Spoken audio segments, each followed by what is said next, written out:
matin. Prends ta Bible, nous allons déclarer avec foi, avec confiance. Dis très fort que ceci est ma Bible. Ceci est ma Bible. Je suis ce qu'elle dit que je suis. Je suis ce qu'elle dit que je suis. J'ai ce qu'elle dit que j'ai. J'ai ce qu'elle dit que j'ai. Je peux faire tout ce qu'elle dit que je peux faire. Je peux faire tout ce qu'elle dit que je peux faire. Aujourd'hui, Aujourd'hui, je serai enseigné je serai enseigné la parole de Dieu. la parole de Dieu. Je déclare avec confiance que mes pensées sont en alerte. Mes pensées sont à l'alerte. Mon cœur est réceptif. Mon cœur est réceptif. Je ne serai plus le même, Je ne serai plus le même. car je suis sur le point de recevoir Je recevoir l'incorruptible, l'indestructible, l'éternel et la vivante sémence de la parole de Dieu. Je ne serai plus le même. Au nom puissant de Jésus, Amen. Dis Amen très fort. Amen, Amen. Acclame le Seigneur et assis-toi dans le nom puissant de notre Seigneur Jésus. Amen. Aujourd'hui, nous allons parler des tempêtes. Les tempêtes les plus déroutantes. Tu peux écrire, si tu aimes bien les thèmes ou les titres de la prédication. Les tempêtes les plus déroutantes. On va lire la parole. Nous sommes dans Marc chapitre 4. C'est un passage que vous connaissez. Hein? Vous avez entendu ça depuis votre enfance des centaines, des milliers de fois. Aujourd'hui, par la grâce de Dieu, je vais essayer juste d'exploiter un angle que peut-être on n'a jamais exploité. Marc chapitre 4, verset 35 à 41. Marc chapitre 4, verset 35 à 41. Vous y êtes? Nous lisons la parole de Dieu au nom de Jésus. Alors, ce même jour, sur le soir, Jésus leur dit, passons à l'autre bord. Après avoir envoyé la foule, ils l'amenèrent dans la barque où il s'est trouvé. Il y avait aussi d'autres barques avec lui. Il s'éleva un grand tourbillon. Dis un peu un grand tourbillon.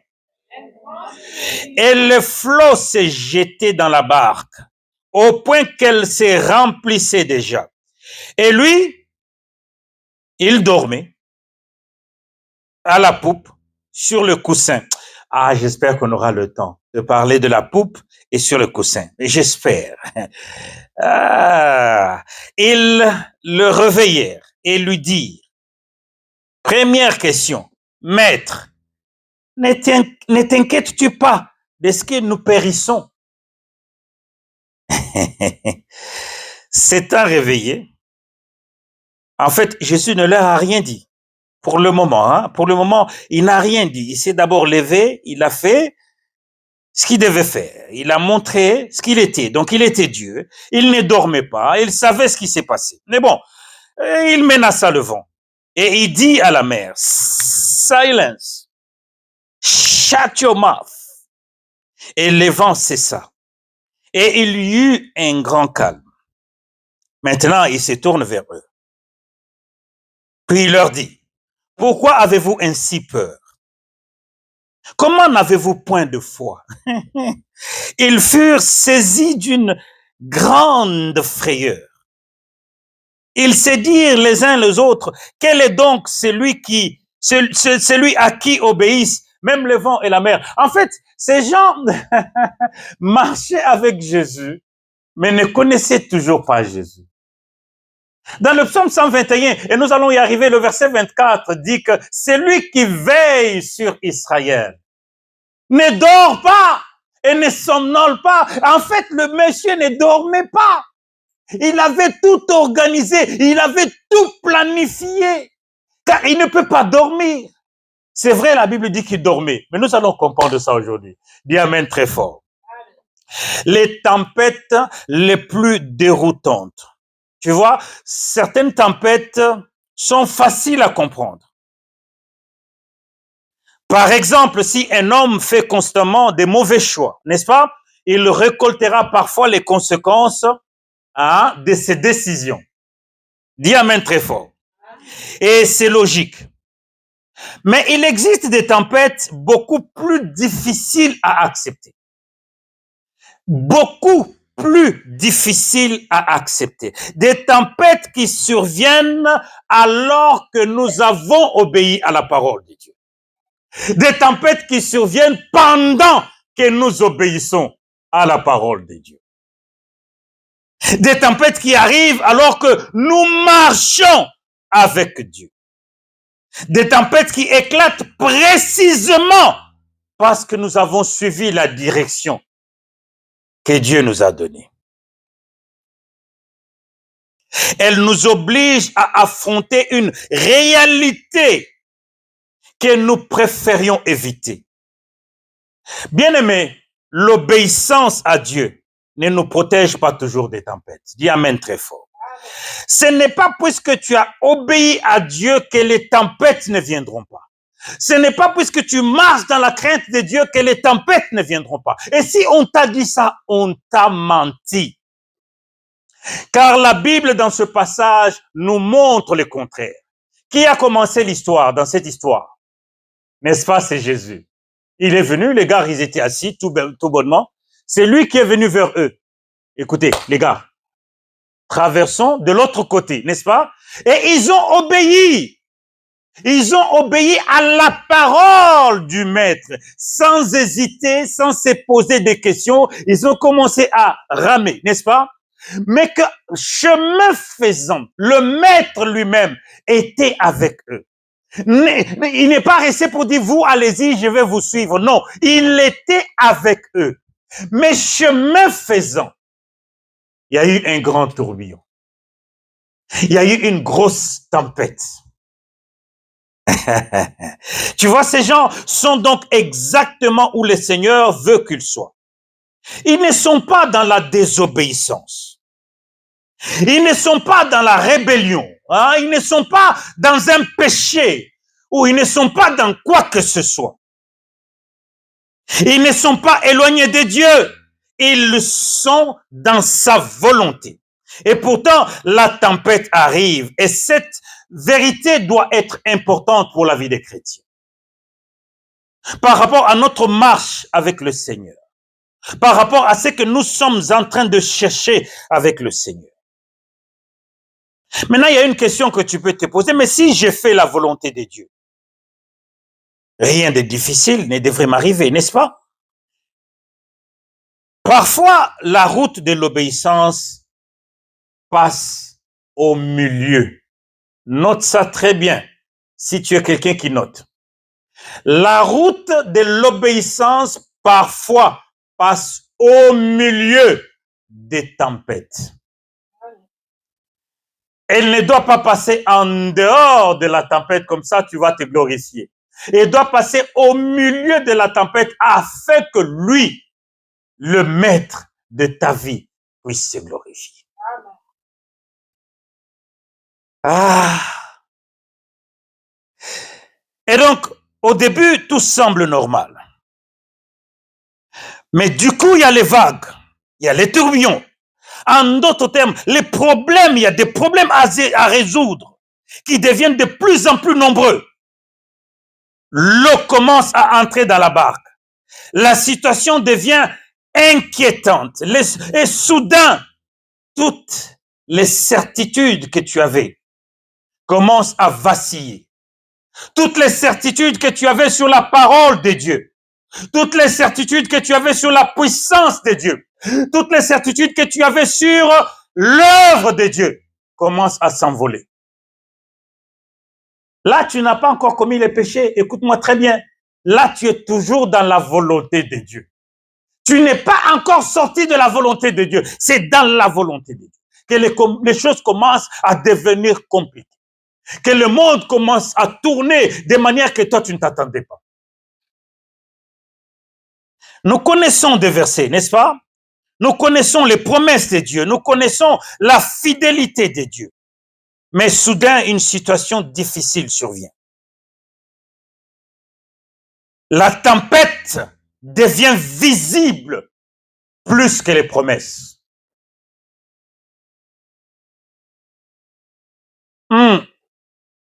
Les choses de Dieu peuvent être difficiles, mais elles sont très faciles. Dis amen très fort.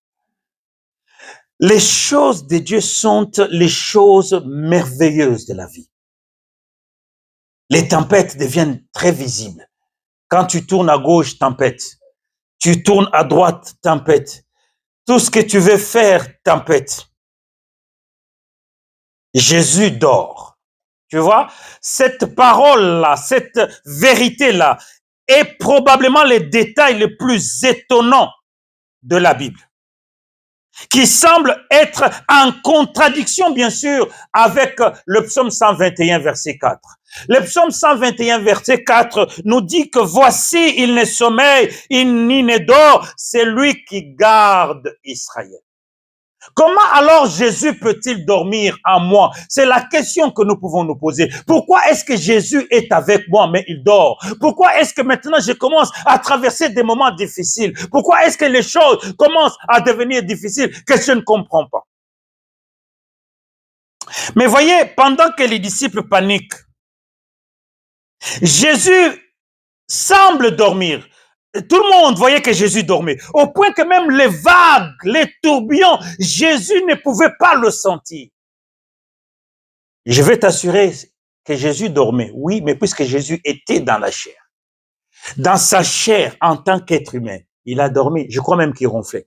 Ça, c'est entre nous, hein. Je crois même qu'il ronflait. Mais dans sa divinité, il ne dormait pas. Parce que si dans sa chair, il dormait, le monde continue à être dans sa main. Tout ce qui tournait tout autour continue à être dans sa main. Église dit amen très fort. Le sommeil de Jésus n'est pas son indifférence. C'est la manifestation d'une confiance parfaite. Il savait que rien ne peut arriver à ces gens puisque je suis avec eux. Mais regarde, ces gens n'ont pas pu comprendre la présence de Dieu avec eux et ne voyaient que le danger, et ne voyaient que ce qui était sur le point d'arriver, et ne voyaient que le tout. Et c'est exactement ce qui nous arrive aujourd'hui. Les enfants de Dieu ont tourné leur regard aux circonstances et aux événements qui entourent leur vie. La présence de Dieu, nous l'ignorons beaucoup et nous ne, comment on dit en français, we don't enjoy, nous plaisons pas beaucoup de la présence de Dieu. Nous avons l'impression que Dieu, il faut que Dieu nous donne beaucoup plus de sa présence. Ah, bien-aimé, le sommeil de Jésus ne signifie pas son absence. Certes, dans son humanité, Jésus a dormi. Mais sa divinité continue de veiller sur nous, car pendant qu'il dort, l'univers continue d'exister. Les étoiles continuent d'exister. La mer continue d'exister. En d'autres termes, pendant que les problèmes t'arrivent dans la vie, Dieu reste Dieu. Il demeure Dieu. Il te donne néanmoins la vie et le souffle de la vie. Les gens disent souvent cette histoire que j'entends, oh, on paye pour le souffle de la vie, c'est beaucoup d'argent. Oh, bon, ok, on va parler sur ce terrain-là, mais prenons quand même le souffle de la vie. Si Dieu peut déjà te donner le souffle de la vie, comment nous pouvons penser qu'il ne peut pas faire le reste? Est-ce que Dieu peut nous donner le souffle de la vie pour nous faire du mal? Jamais. La tempête, bien-aimé, n'a pas le dernier mot dans ta vie. Les problèmes qui t'arrivent n'ont pas le dernier mot dans ta vie. Quel que soit le problème, je ne le connais pas, je ne vais pas le connaître, mais je te dis qu'il n'a pas le dernier mot dans ta vie. Dieu et seul Dieu a le dernier mot dans ta vie. Qu'il pleuve, qu'il neige, que ça vienne la nuit, que ça vienne le jour, Dieu a les derniers mots dans ta vie. Tu vois? Bien aimé, si nous sommes honnêtes, ce n'est pas toujours la tempête qui trouble nos vies. C'est le silence apparent de Dieu qui trouble notre vie. Nous avons l'impression que Dieu ne m'écoute pas. Nous avons l'impression que Dieu, pourquoi tu es silencieux? Nous prions, nous attendons, nous cherchons une réponse et rien ne semble bouger, tu vois? C'est en ces moments-là que la peur grandit. Souvent, nous avons l'impression de dire que moi, je n'ai pas peur. Mais la peur, c'est quelque chose qui ne peut pas être défini. C'est un sentiment qui vient du fait que nous pensons que Dieu est absent. Lorsque déjà dans tes pensées, c'est ce qui est arrivé à Adam, n'est-ce pas? Adam était la première personne à avoir peur. La peur d'Adam, c'est vrai, il a même dit à Dieu, j'ai peur. En fait, la peur, c'est quoi? C'est pendant un moment, tu as l'impression que Dieu n'est pas avec moi. Tu vois, pendant un moment, tu commences à dire, ah, je suis seul. Hey! Voilà comment Adam est allé se cacher. Et donc, la peur commence à grandir. Nous notons une chose ici, les disciples ne disent pas, Seigneur, la tempête, elle est forte. Mais réveille-toi, la tempête, elle est forte. Il dit, ne te soucie pas de ce que nous périssons. Et ça, c'est ce que nous tous nous disons. Pourquoi m'as-tu abandonné? Pourquoi me délaisses-tu? C'est normal, nous sommes des enfants, n'est-ce pas? Les enfants peuvent dire n'importe quoi à leur père. C'est vrai, à part manquer le respect aux parents, mais en sincérité, nous pouvons dire ce qui est dans notre cœur, nous pouvons le dire à notre Père. Amen. Et donc, ils disent, ne te soucie donc pas de ce que nous périssons. C'est ça le vrai combat. Le vrai combat arrive lorsque nous commençons à douter de l'attention de Dieu.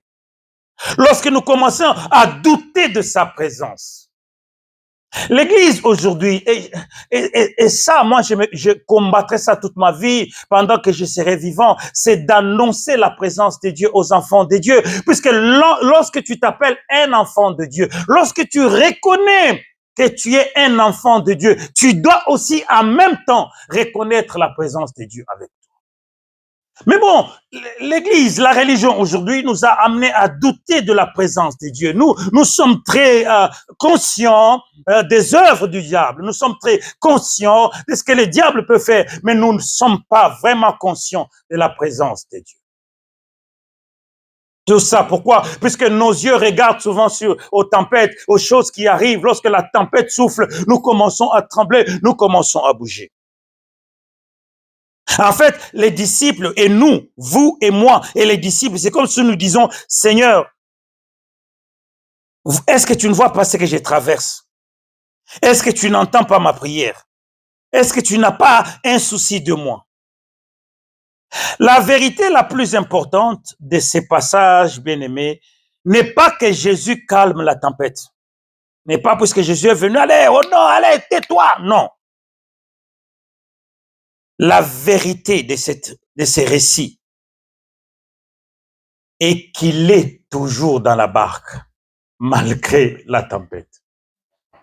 Ce que tu dois connaître ce matin, mon frère, ma sœur, c'est que malgré les problèmes que tu traverses, tu dois savoir que Jésus est toujours avec toi. Et si tu n'arrives pas à savoir cela, et si tu n'arrives pas à confesser cela, que c'est là, et c'est là que commence à avoir un grand problème. Alléluia. Dieu ne promet pas toujours l'absence des épreuves, des tempêtes, des tourbillons. Il n'y a aucun verset de la Bible où Dieu a dit, vous n'aurez pas de problèmes. Vous n'aurez pas de soucis. Vous n'aurez pas de tourbillons. Vous n'aurez pas de tempête. Il n'y a aucun verset. Mais il promet la certitude de sa présence. Au moins, il y a des versets dans la Bible où il a promis qu'il sera toujours avec nous. Il a commencé à dire à Josué, Josué, écoute, je serai avec toi. Il a dit à Israël, quand tu traverses les eaux, je serai avec toi. Il a dit à ses disciples, je suis avec vous tous les jours. Au moins ça, il l'a dit. En d'autres termes, quel que soit ce qui t'arrive, je suis avec toi. Je sais que nous avons du mal à concilier les deux. Pour dire que mais Dieu est avec moi. Pourquoi ça m'arrive? Pourquoi ceci m'arrive? Nous avons du mal. Mais nous avons du mal, c'est puisque nous ne nous mettons pas dans la peau des enfants de Dieu. Lorsque nous commençons à revêtir la peau des enfants de Dieu, nous comprenons qu'il est possible que Dieu me fasse traverser les tempêtes, mais en étant avec moi. Amen. Et il dit Amen. Amen. Tu vois, la plus grande sécurité du croyant n'est pas l'absence des problèmes, n'est pas l'absence des tempêtes, n'est pas l'absence des tourbillons. C'est la plus grande sécurité. Qui peut me dire? Comme ça, je vais savoir que vous m'avez suivi depuis le début. C'est quoi la plus grande sécurité du croyant?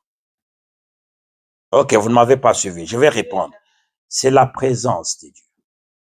Ça, c'est la chose que tu dois non seulement chercher, mais que tu dois désirer chaque jour. Si tu n'as pas prié ces jours-là, lève seulement tes mains. Dis-lui, ne me prive pas de ta présence dans la journée d'aujourd'hui. Amen. Je reconnais que le diable va me combattre dans la journée d'aujourd'hui. Mais je prie que ta présence soit toujours avec moi. C'est ça la plus grande sécurité du croyant. Tu vois, les disciples, c'est des gens, nous devons toujours parfois nous comparer à eux, puisque leur vie nous montre ce que nous sommes aujourd'hui. Nous marchons dans la foi. Nous sommes les hommes de la foi. Et ça, personne ne doit douter de ça. Pourtant, les problèmes quand ils arrivent, les tempêtes quand ils arrivent, révèlent nos limites, révèlent nos limitations. Et c'est souvent ce que Dieu permet. Tu vois, bien-aimé, tu dois savoir une chose. Les épreuves ne créent pas toujours les problèmes. Non, les épreuves révèlent ce qui était déjà en nous. Voilà pourquoi Dieu permet les épreuves. C'est pour révéler les peurs qui sont en nous. C'est pour révéler les choses qui sont cachées en nous. Comme ça, nous pouvons travailler sur ces choses. Comme on dit en anglais, we can deal with these things. Parce que si tu n'as jamais connu tes peurs, tu ne peux pas travailler sur tes peurs. Les épreuves ne créent rien. Les problèmes qui nous arrivent ne créent rien, mais ils révèlent ce qui existe en nous. Et ce qui existe en nous, c'est quoi? La peur, l'inquiétude, le besoin de contrôler, l'impatience, le doute. Tu vois, les tempêtes sont parfois les salles des classes de Dieu. Écris ça, retiens ces mots. Les tempêtes deviennent des classes, des salles des classes, où Dieu nous fait entrer pour nous enseigner, Je t'enseigne sur ta peur. Pour que je t'enseigne sur ta peur, je dois te faire traverser ça. Comme ça, tu découvres ta peur et tu travailles. Je dois t'enseigner sur l'inquiétude. Alors, pour que tu comprennes l'inquiétude, je dois permettre à ça d'arriver dans la vie. Comme ça, lorsque tu commences à t'inquiéter, tu dois tomber sur le verset qui dit, ne vous inquiétez. En toutes circonstances, faites connaître. Tu vois, c'est comme ça que Dieu travaille. Donc, les tempêtes, les problèmes, les difficultés qui nous arrivent réveillent les choses qui sont cachées. Église dit amen très fort. Les tempêtes permettent de mettre en lumière ce qui doit encore être transformé. Non pour nous humilier, mais pour nous faire grandir. Lorsque les disciples regardaient les vagues, ils voyaient un grand danger. Mais lorsque le Seigneur regarde la situation, lui voyait déjà l'autre rive. Puisque au début, oh là là là. Le problème avec nous, c'est le commencement. Qu'est-ce qu'il nous a dit au commencement? Si dans le commencement, il a dit que nous allons dans l'autre rive, donc lui, il voit déjà l'autre rive. Quel que soit ce que ce qui va nous arriver, ce que nous allons traverser, lui voit quoi? La fin. Dis amen très fort. Amen. Mais nous sommes là à nous tracasser. Ma sœur, écoute-moi très bien. Si le Seigneur a dit que tu te marieras, tu vas te marier. Amen.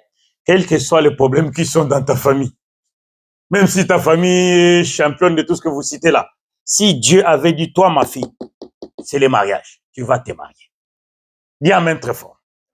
Si le Seigneur a dit, mon fils, tu auras de l'argent, quel que soit ce que ta famille peut faire, quel que soit ce que ta famille va dire, du moment que tu es conscient de la présence de Dieu tous les jours dans ta vie et que tu témoignes de sa présence dans ta vie, tu auras de l'argent. Amen. Même à 3 minutes avant ta mort, tu auras de l'argent. Dis amen très fort. Le problème avec nous, c'est que lorsque ces choses-là sont éclairées, au lieu de commencer à travailler avec le Saint-Esprit pour nous transformer, nous prenons ça comme un cheval de bataille. Nous n'oublions jamais ceci. Avant que la traversée commence, avant que toutes ces choses n'arrivent, le Seigneur a déjà prononcé une parole sur ta vie.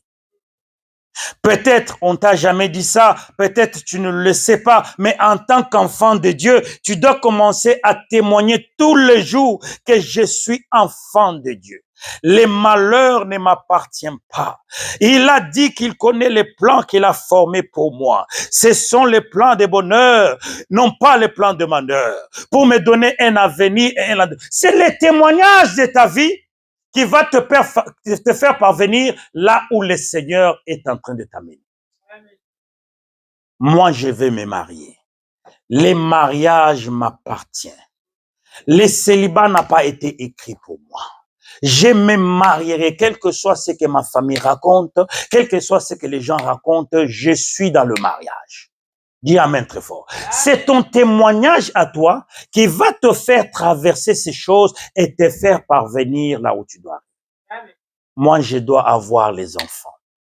Même à 50 ans, j'aurai les enfants.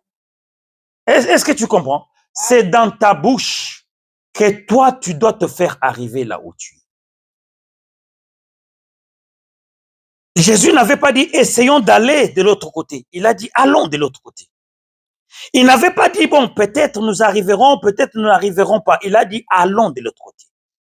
Et il avait parlé avec autorité de celui qui connaissait déjà qu'ils vont arriver. Car lorsqu'il parle, ses paroles demeurent vraies, même au milieu des tempêtes. Je te dis, hein, regarde, observe seulement les enfants de Dieu. Tu vas seulement commencer à faire ta tête comme ça chaque jour. S'il y a des complaintes, c'est un mot français ou c'est un mot anglais? Bon, ben, s'il y a des, c'est français, hein? S'il y a des complaintes, c'est parmi les enfants de Dieu. S'il y a des murmures, c'est parmi les enfants de Dieu. S'il y a des tourments, c'est parmi les enfants de Dieu. Oh, moi, oh, moi, oh, moi. C'est parmi les enfants de Dieu. Parfois, les païens nous regardent et disent, ah, à cause de ça là, toi, tu murmures à cause de ça là. Voilà. Combien de fois est-ce que nous oublions les promesses de Dieu? Lorsque les problèmes deviennent nombreux, lorsque les problèmes deviennent incroyables dans la vie, nous oublions que Dieu a dit quelque chose. La plupart des gens pensent que lorsque la tempête sera terminée, alors je serai dans la paix. Non, Jésus enseigne exactement l'inverse. La paix véritable peut exister avant que la tempête ne s'arrête. D'ailleurs, la paix véritable, tu ne peux l'avoir que lorsque tu traverses la tempête. Église, je ne sais pas si tu me comprends. Autrement, sinon, aucun croyant ne pourrait vivre dans la paix tant que la vie sur terre continue. La paix chrétienne est différente. Dis un peu très fort, elle est différente. La vie chrétienne, la paix chrétienne, c'est autre chose. Nous avons la paix pendant que nous traversons des problèmes. Nous avons la paix pendant que nous sommes dans des difficultés. Nous avons la paix pendant que les choses ne marchent pas comme nous voulons qu'elles marchent. Pourquoi? Simplement pour une seule raison. Parce que la présence de Dieu est toujours avec nous. Mais tu vois, nous sommes de ces gens qui sont arrivés au point de croire qu'il y a des moments où Dieu peut nous abandonner. Hein? Dieu fait comment on appelle ça? Un tennis de table. Ping-pong. Parfois, il sort, parfois, il entre. Hein? Parfois, il sort, parfois, il entre. Mais d'ailleurs, ici, je ne suis même pas en train de parler des gens qui commettent le péché. Je parle des gens qui marchent dans la volonté de Dieu. Ici, aujourd'hui, je n'ai pas parlé de péché. Je parle des gens qui sont dans la volonté de Dieu, qui vivent selon la volonté de Dieu, mais dont les problèmes sont en train d'arriver. D'ailleurs, ça, c'est encore un autre point qui nous arrive souvent. C'est quand ces choses-là commencent à arriver, nous sommes en train de nous poser des questions. Est-ce que je suis toujours enfant de Dieu? Est-ce que Dieu m'écoute toujours? Est-ce que Dieu me connaît toujours? C'est là qu'on commence à proclamer les... comment ils appellent ça? J'ai oublié, mais c'est du genre repentance. 21 jours de repentance. Viens, on va pleurer l'Éternel, repentance. Mais toi-même, quand tu te regardes même dans les miroirs, là, tu te dis, ah Seigneur, depuis la prière là que j'avais faite là, je ne me rappelle pas que j'ai fait quelque chose de mauvais. Mais on te dit quand même de venir dans la repentance. Dans la finalité, tu te dis, mais... Donc, c'est que la repentance là que j'avais faite là, il m'avait écouté ou il m'avait pas écouté. Est-ce que vous voyez comment le trouble entre dans les enfants de Dieu? C'est que toi-même, tu t'examines, selon 2 Corinthiens chapitre 13, verset 5, tu trouves vraiment que non. Ça fait quand même quelque temps hein, que je n'ai pas fait quelque chose de mauvais. Même les petits mensonges comme ça là, je n'ai pas menti. Mais pourquoi ça m'arrive? Oh, ça doit être quelque chose qu'on avait présenté pour toi. Je suis enfant de Dieu. Si quelqu'un présente quelque chose contre moi, pendant le temps que je vis dans la repentance, qu'est-ce que ça a à faire contre moi? Mais bon.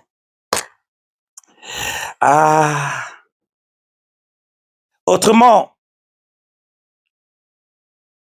les tempêtes, n'est-ce pas, ne dépendent pas des circonstances parfaites.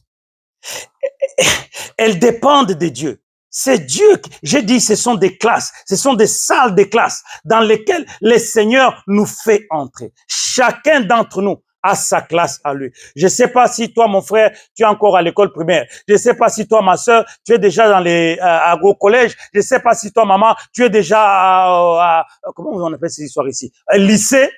Chacun est dans sa classe selon que Dieu le veut. Et selon la mission que Dieu t'a donnée. You know? Il leur pose la question, mais pourquoi avez-vous si peur? Je suis là. En d'autres termes, il me dit, mais je suis là. Est-ce que vous ne me voyez pas? Pourquoi est-ce que vous avez peur? Est-ce que vous n'avez pas lu dans le livre des psaumes? Il est écrit qu'il ne dort jamais, il ne somnole jamais. Je suis là. C'est ce qu'il nous dit tous les jours, bien-aimés. Il nous dit ça tous les jours. Mais ma fille, je suis là.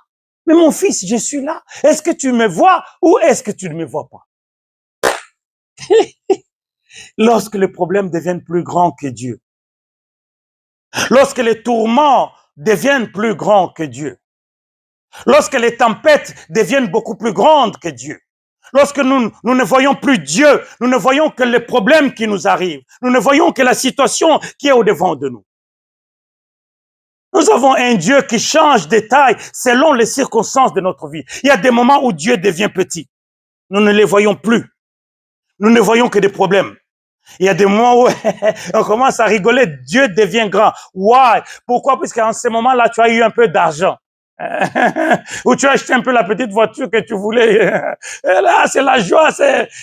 Mais quand la même voiture que tu as achetée commence à avoir un problème, Dieu devient petit. Tu ne le vois plus. Cette voiture, vraiment, je ne sais pas pourquoi je l'avais achetée. Pourquoi? C'est la nature de l'homme. Ce n'est pas une condamnation. Hein? Je ne viens pas ici pour condamner personne, puisque nous tous, nous sommes dans ça. Ne vous condamnez pas d'ailleurs quand je le dis. D'ailleurs que ça vous aide à commencer à transformer ces choses en vous. Il faut que vous puissiez avoir, ah oui, ok, je faisais une erreur ici. Alors, il faut que je transforme ça dans la gloire de Dieu. Amen. Alors, pourquoi est-ce que nous pensons parfois que Dieu nous abandonne? Pourquoi est-ce que nous croyons parfois que les tempêtes sont plus grandes que la fidélité de Dieu?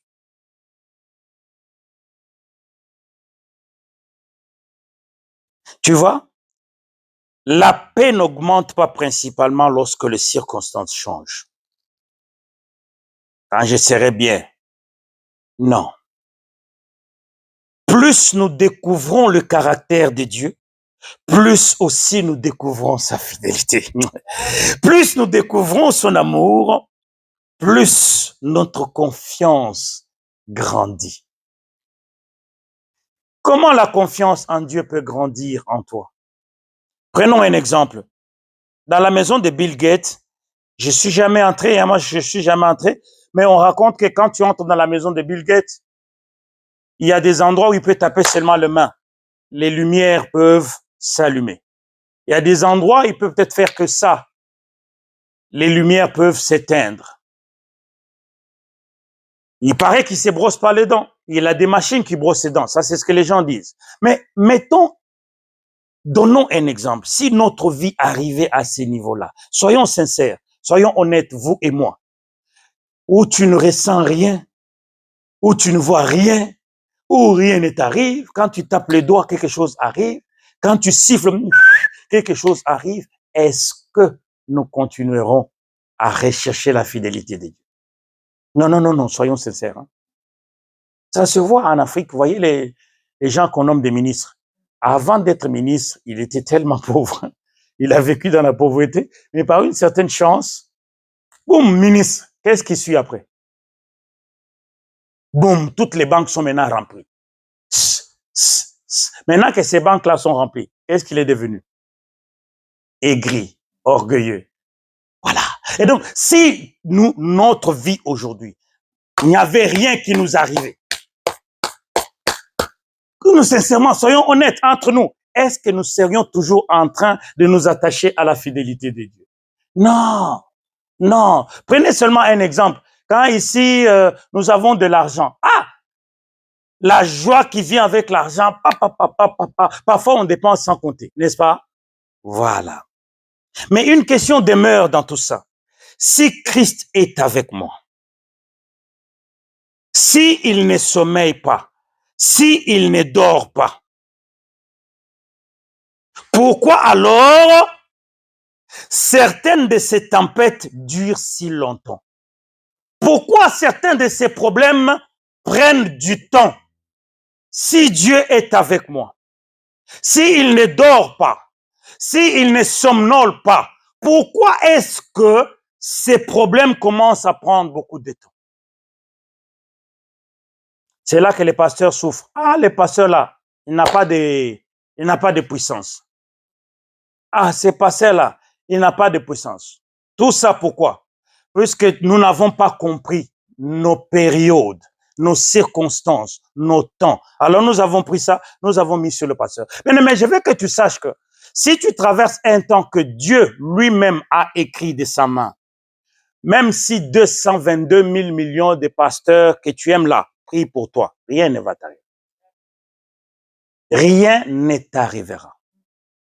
Ils peuvent, moi je vais vous donner mon exemple en moi, comme j'aime toujours les donner. En grandissant, quand nous avons commencé les choses de Dieu, comme je vous avais dit, Dieu avait permis qu'autour de moi, j'ai des frères qui prophétisaient. Il y en avait au moins une quarantaine. J'ai commencé à avoir une douleur ici. En fait, c'était une douleur normale. J'avais subi une opération d'appendicite. Mais quand la cicatrice, ça c'est cicatrice, ça fait naître quelque chose. Ou les gens qui sont en médecine savent, ça fait naître, ça fait très mal parfois. Ça fait très très mal. Bon, chacun a donné la prophétie qu'il voulait. Un jour même aussi, je me rappelle un jour, on était tous ensemble, il y avait tous les 40 soi-disant prophètes. Ils m'ont imposé des mains. J'ai commencé à aller dans les croisades, puis ça commençait à me faire très mal. Il y avait des jours où si ça me fait mal, je dois rester comme ça pendant longtemps. Ah, je suis allé chez le pasteur Coutinho. Tu sais, Coutinho priait pour des gens, il y avait des aveugles. Je suis allé là-bas. Il a prié pour moi. Rien. J'ai entendu au croisade Tambulukoki. Tambulukoki, tout le monde les connaît. Il faisait, je suis allé chez Tambulukoki. Rien. Ah! Si c'était aujourd'hui, on allait m'amener dans les églises, là, on allait dire, ah, ça c'est seulement la sorcellerie. Bon. Je suis allé dans la montagne. Tu sais, on était petits, on dormait beaucoup dans la montagne. Je suis allé dans la montagne, j'ai dit, ah, bon, écoute, si tu veux que je meure, hein, au lieu de me faire souffrir, prends seulement ma vie. Pourquoi tu dois me faire souffrir comme ça? Bien aimé, j'ai prié, je suis resté dans la montagne jusqu'à ce que je suis sorti. Cette histoire-là a continué toujours. Jusqu'à ce qu'un jour, même moi-même, je ne me suis même plus rendu compte comment c'était fini. Et c'est un jour que je me suis rappelé, j'ai dit, ah, mais la douleur qui me faisait là, je ne la ressens plus. Comment est-ce qu'elle est partie? Voilà, quand Dieu te fait traverser quelque chose, tu peux faire ce que tu veux. Tu peux monter, tu peux descendre, ça, rien ne va arriver. Évidemment, tu vas maintenant tomber dans un endroit où on va te dire que ça, c'est une grosse sorcellerie, il faut que tu amènes au moins $1000, ou $1500, on va faire de grosses prières pour toi. Or, ce n'est pas de la sorcellerie. C'est un fait normal pour tout le monde ici qui a reçu une opération d'appendicite, c'est que ça fait comme ça. Donc, la cicatrice, quand c'est cicatrice, et moi, je suis quelqu'un qui avait un peu beaucoup de graisse, donc ça fait naître quelque chose sur la cicatrice. Ah, Église dit amen très fort. Amen. Oui, mais la question demeure. S'il est avec moi, s'il vit en moi, pourquoi est-ce que certaines épreuves semblent se prolonger pendant des années? Pourquoi est-ce que Dieu ne calme-t-il pas toujours immédiatement les vents qui est dans ma vie, les vents qui soufflent dans ma vie? Ça, c'est une question, n'est-ce pas, que vous vous êtes posée maintenant pendant que je vous parle. Et on va répondre. Puisque c'est l'une des questions les plus difficiles de la vie chrétienne. En fait, ce n'est pas la présence de Dieu qui nous échappe. Non, non, non, non, non. C'est le but de la tempête qui nous échappe. Église, écoute-moi très bien. Souvent, ce n'est pas la présence de Dieu qui nous échappe. Puisque parfois la conscience se réveille et te dit que Dieu est avec moi. Mais c'est le but de la tempête qui nous échappe. We don't have time. Nous n'avons pas le temps de demander à Dieu pourquoi ceci m'arrive. Pourquoi? Puisque nous aimons bien les raccourcis. Nous connaissons les raccourcis. Nous choisissons souvent les raccourcis. Ah, ceci m'arrive, c'est sûrement à cause de. Je répète encore que je ne parle pas ici des gens qui vivent dans le péché. Ce matin, je parle des gens qui vivent dans la volonté de Dieu et dans la présence de Dieu. Et ce sont ces mêmes personnes, bien-aimées, qui avons souvent des raccourcis. Ceci m'arrive sûrement puisque, ceci m'arrive puisque, ceci, mais en tant qu'enfant de Dieu. Tu vois? Le but de la tempête. Bien-aimé, je vous conseille ce matin de passer du temps avec Dieu, de lui poser des questions. Pourquoi est-ce que c'est si dur dans ma vie? Pourquoi est-ce que tu permets cette situation dans ma vie? Qu'est-ce que je dois faire pour sortir de cette situation? Parle avec Dieu, négocie avec Dieu, comme un enfant négocierait avec son père.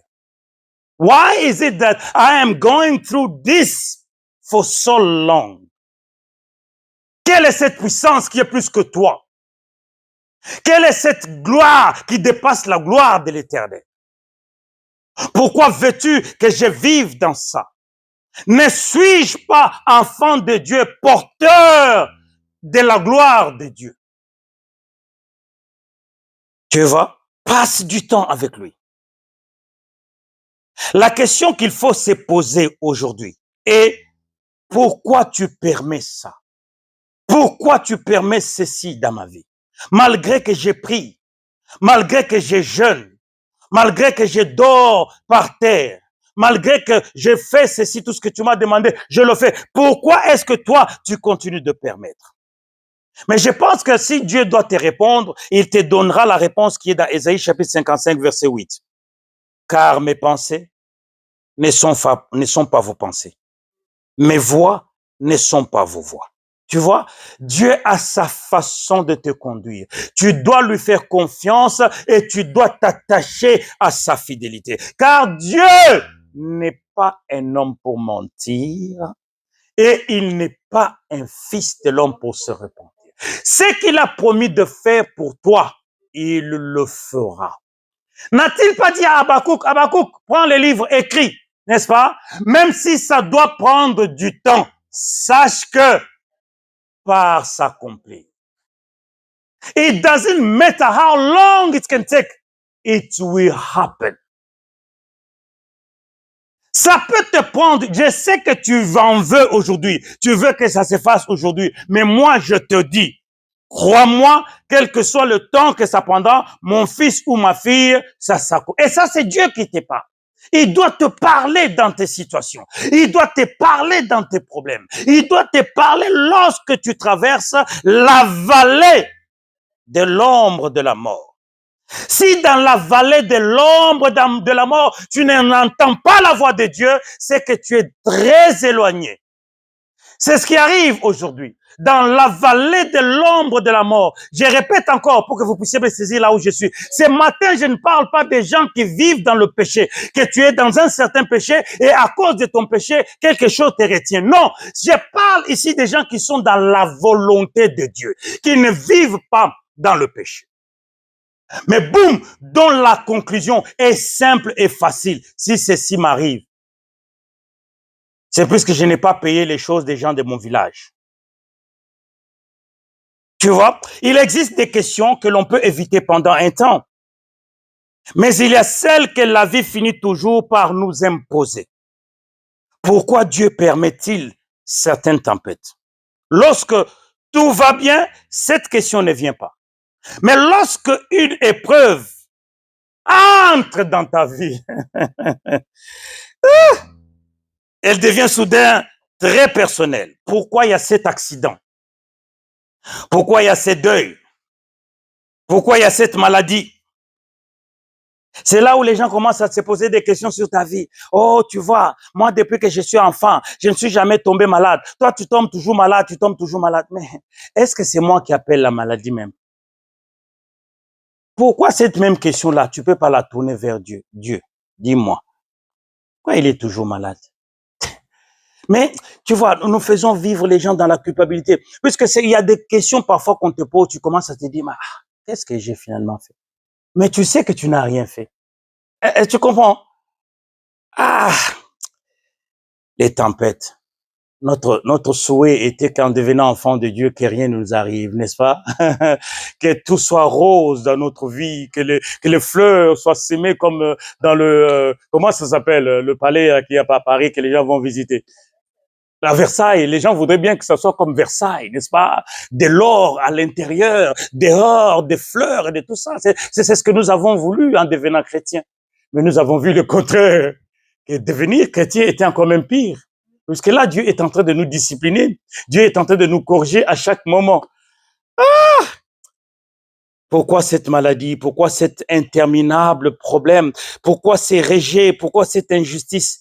Pourquoi cette souffrance alors que j'ai pris? Pourquoi cette tempête alors que et ce genre de questions, si tu ne les canalises pas bien, elles te font douter de ce que tu es et elles te font sortir directement de la volonté de Dieu. C'est pourquoi, écoute, les questions que tu te poses, elles sont logiques, elles sont normales. Mais tu dois savoir les canaliser. Ne les pose pas en orgueilleux, ne les pose pas en quelqu'un comme si tu étais perdu. Non, tu es enfant de Dieu, tu as le droit de poser des questions à Dieu. Mais fais attention, sache comment canaliser tes questions. Puisque ces questions, si tu les poses comme ça, pourquoi cet accident, pourquoi ceci, elles peuvent te détourner de la vérité. Elles peuvent te perdre. Tu sais, qui peut me dire la première chose qui combat les enfants de Dieu? Je parle des enfants de Dieu. C'est quoi la première chose qui combat les enfants de Dieu? Bon, c'est la parole de Dieu. Ce n'est pas le diable. Hein? Est-ce que tes pensées sont déjà parties vers le diable? C'est la parole de Dieu. Tu commences à douter de la parole de Dieu. Tu commences à discuter de la parole de Dieu. Tu commences à négocier la parole de Dieu. Alors voilà les questions qui montent souvent du cœur de l'être humain. J'ai dit et je répète maintenant que ces questions sont légitimes. Et la Bible ne condamne pas celui qui les pose. David les a posées. Jérémie les a posées. Habakkuk les a posées. Job les a posées. Même Jésus lui-même, dans son humanité, il a crié, mon Dieu, pourquoi m'as-tu abandonné? Ah, si nous pouvions comprendre ces choses. Lui, je parle bien de son humanité. Quand il était dans son humanité, il avait senti que Dieu m'a rejeté. Mais pendant ces moments-là, qui sait ce que Dieu est en train de faire? La foi n'interdit pas ces questions-là. La foi apprend simplement où les déposer. Lorsque nous souffrons, bien aimés, notre premier réflexe est souvent d'oublier tout ce que Dieu a fait. Nous commençons à nous mettre des choses dans la tête, de chercher des raisons, des raccourcis. Bien sûr, nous voulons comprendre, nous voulons savoir, nous voulons que tout ait du sens. Et pourtant, Dieu agit parfois autrement. Dieu n'agit pas comme nous agissons. Réponds-moi à cette question. Si tu ne me réponds pas à cette question, je vais me tuer. Je vais abandonner les choses de Dieu. Il est là. Il te dit, tu veux m'abandonner malgré la grâce que je t'ai faite. Il va te laisser. Parce que tu commences à menacer Dieu. Je suis fatigué, je suis fatigué, je suis fatigué. Je n'en peux plus. Il est là, il te regarde. Il dit, mais qu'est-ce que tu n'en peux pas? Quand nous analysons, prenons la vie de Job ce matin comme un exemple. Quand tu vas dans le livre de Job, tu verras, il y a beaucoup de chapitres où Job a posé beaucoup de questions à Dieu. Beaucoup de questions. Mais quand Dieu est apparu, il n'a répondu à aucune de ces questions. D'ailleurs, c'est même Dieu qui a commencé à poser à Job la question. Job, est-ce que quand moi j'ai créé le monde, toi tu étais là? Quand j'ai placé le ciel dans le vide, est-ce que c'est toi qui m'avais dit? Église, dit amen très fort. Parfois, Dieu n'est pas obligé de répondre à tes questions. Il veut te faire voir sa gloire et sa puissance. Il veut te faire voir sa grandeur. Et c'est ce qui est arrivé à Job, au point que Job a même changé sa façon de parler. Il dit, j'ai beaucoup entendu parler de toi, mais aujourd'hui, mes yeux ont vu. Est-ce que tu comprends? Ce que Dieu cherche à te faire voir tous les jours, c'est la gloire de Dieu. Ce que Dieu veut que tu sois conscient, c'est la présence de Dieu. Et chaque jour, les situations qui vont t'arriver, les problèmes qui vont t'arriver, vont t'amener chaque jour à te faire voir la gloire de Dieu. Tu vois? Donc, Dieu n'a pas donné aucune explication à Job. Plutôt. Il révèle sa grandeur. Pourquoi? Parce qu'il existe des moments où la présence de Dieu, il existe des moments où la présence de Dieu t'apporte davantage de paix. C'est la paix qu'il te faut quand tu traverses ces choses-là. C'est la paix qu'il te faut lorsqu'il y a des problèmes qui viennent. Lorsque tu n'as pas la paix, tu vas maltraiter les histoires et souvent ça finit toujours très mal. Recherche la paix dans les problèmes qui t'arrivent. Recherche la paix dans les tempêtes qui t'arrivent. Bon, je dois reconnaître ici, bien-aimé, écoutez-moi très bien. Ouvre tes oreilles. Toutes les tempêtes n'ont pas la même source. Crois-moi, toutes les tempêtes n'ont pas quoi? La même source. Certaines tempêtes sont les conséquences naturelles de nos choix. Tu as fait un mauvais choix. Les conséquences de ces choix-là, c'est une tempête. Est-ce que tu comprends? D'autres, bien sûr, proviennent de la méchanceté des gens. C'est là que tu peux mettre la sorcellerie, la magie, tout ce que tu veux. Ça vient de là aussi. D'autres encore résulte simplement du fait que nous vivons dans un monde brisé par le péché. Et donc, la conséquence de la condamnation du monde peut aussi amener des tempêtes dans nos vies. N'est-ce pas? Mais nous pouvons même dire que certains sont mystérieusement permises par Dieu. Pourquoi? Pour accomplir un dessein que nous ne voyons pas encore.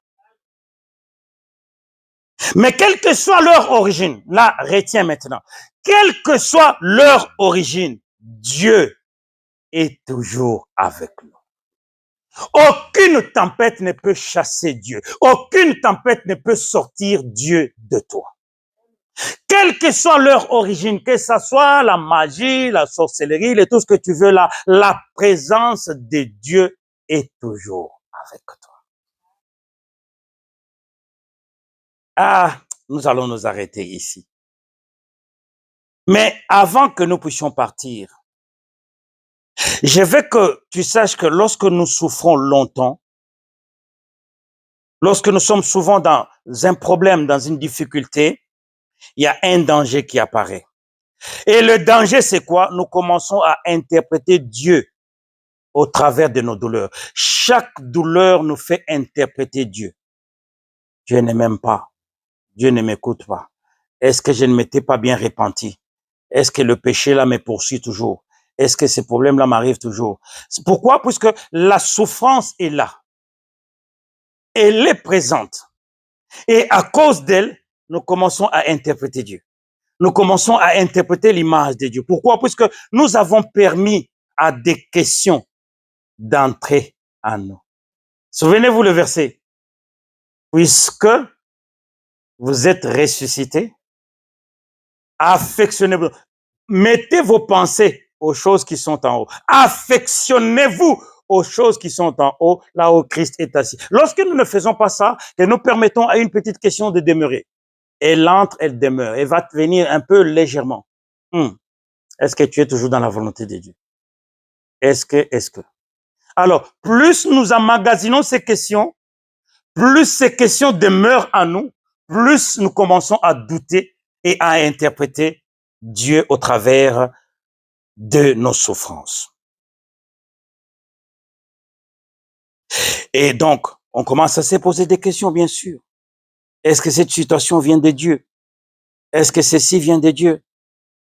Puisque je ne comprends pas. Dieu ne m'écoute plus. Sûrement, je vis dans le péché. Sûrement, c'est les sorciers. Mais la croix, dis un peu la croix. La croix nous enseigne exactement le contraire. Puisque la preuve suprême de l'amour de Dieu n'est pas l'absence de tempête. Qui peut me donner, et là j'ai fini, qui peut me donner la preuve ultime de l'amour de Dieu? Si tu ne me donnes pas dimanche, il n'y aura pas de culte. Non, mais c'est vrai. Hein? Ultime de l'amour de Dieu. Ce n'est pas l'absence de problèmes. Ce n'est pas l'absence de troubles. La preuve ultime de l'amour de Dieu, c'est Jésus. Dis un peu Jésus. Now, aussi longtemps que Jésus sera en toi, tu peux avoir de problèmes, mais l'amour de Dieu sera toujours avec toi. Amen. Tu sais, il y a même des problèmes où tu rentres à la maison toi-même, tu commences à te déshabiller, comme après les cultes là, tu commences seulement à te déshabiller comme ça, boum, ça vient. Tu oublies même que tu viens de l'église. Tu oublies même que le pasteur, il a parlé de ça. Mais tu as pensé d'abord pas, ah Seigneur, je suis fatigué. Il y a des choses, ça t'arrive comme ça, tu oublies même là où tu es. Mais Dieu soit loué, puisque dans toutes ces choses, il a dit, nous sommes plus que vainqueurs. Voilà pourquoi il nous a donné le Christ, puisque Christ en nous, c'est l'espérance, la gloire. Le Christ en nous, nous allons de gloire en gloire. Le Christ en nous, nous allons de puissance en puissance. Le Christ en nous, nous allons de sanctification en sanctification. Tout le reste, c'est rien. Dieu te les donnera selon la façon que tu te confies à lui. Qui a compris? Amen. La preuve suprême et ultime de l'amour de Dieu, c'est le Christ. C'est pourquoi moi je vous dis chaque jour, Moi, dans ma façon de prier, les choses matérielles, je suis déjà convaincu. Je sais ce que Dieu m'a déjà dit pour les choses matérielles et pour l'argent. Moi, ça me dit rien. Oh, quelqu'un m'a ensorcelé, il voulait prendre mes biens. Ok, c'est pas grave, qu'il prenne. Si Dieu, dans sa pensée, quand Dieu avait mis dans la tête qu'il allait me donner ces choses, il était allé lui dire, écoute, tu sais, mon serviteur, je vais lui donner l'argent. Maintenant, lui, il est tenté de me pleurer. Réveillez-vous. On va prier le Seigneur. Tu vas dire merci à Dieu pour aujourd'hui. Tu vas dire merci à Dieu selon que tu